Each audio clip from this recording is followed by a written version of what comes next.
Good morning, students. Today I am going to discuss the topic stress, its impact, and its various types.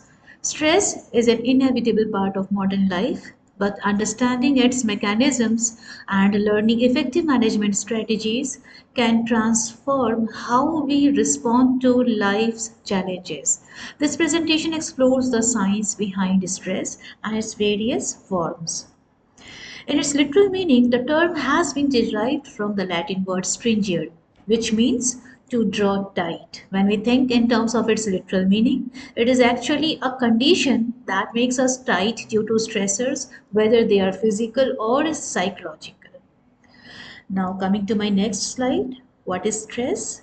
So, we can define stress as the physical or psychological strain caused by pressure or demands placed upon us, according to renowned researchers Atkinson, Byrne, and Woodworth.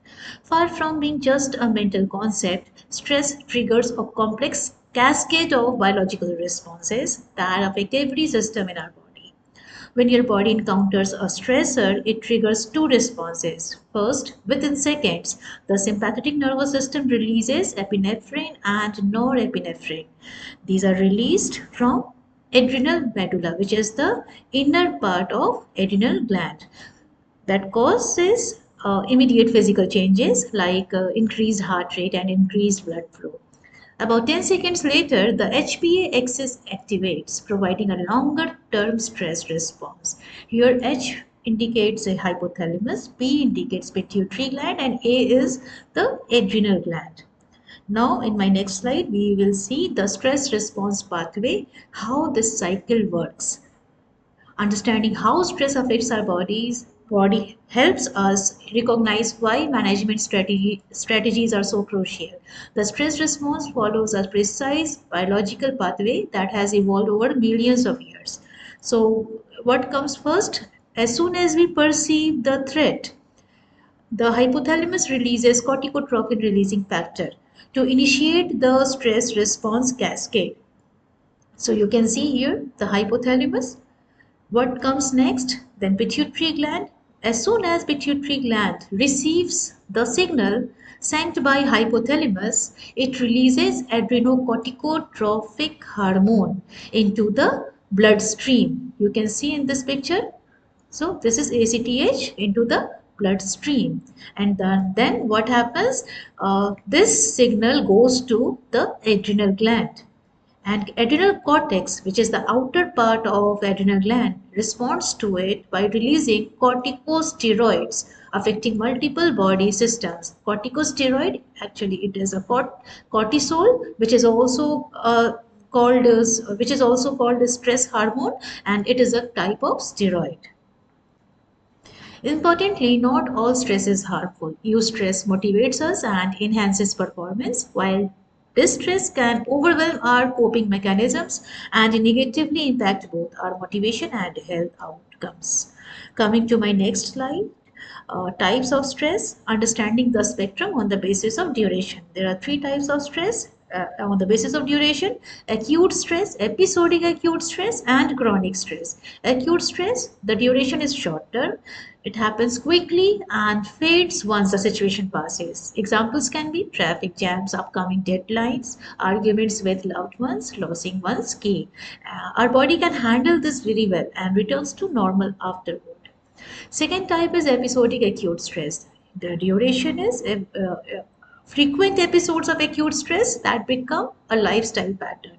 Examples can be common among people who are always rushing, constantly worried, or perpetually overwhelmed by daily demands and responsibilities. Type A personalities are prone to episodic acute stress. Then what does it mean? Type A personality? Basically, majorly, there are two types of personality traits, type A and type B. Type A individuals are typically competitive, impatient, ambitious, and time conscious, exhibiting a high stress, achievement oriented nature. In contrast, type B individuals are characterized by being relaxed, patient, easygoing, and less time driven, with a more flexible and less anxious approach to life. Another way to classify stress, as per Richard Lazarus, is the good stress and bad stress.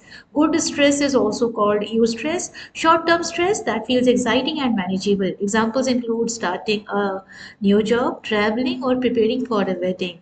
The harmful stress is also called distress or the bad stress.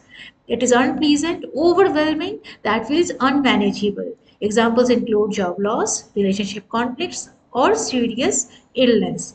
Other differences we can see: eustress motivates us, distress causes anxiety, eustress often accompanied by feelings of fulfillment, distress can lead to physical and mental health problems.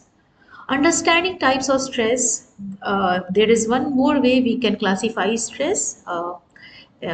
Stress affects human beings in various forms, impacting body, mind, social interactions, and spiritual well being. This presentation explores four major types of stress: physical, psychological, psychosocial, and psycho spiritual, detailing the causes, experiences, and consequences of each. Physical stress, it arises from challenges directly affecting the body and its physiology. Common causes include injuries, infections, surgery, and environmental pollutants such as pesticides, air pollution, radiation, noise, and electromagnetic fields.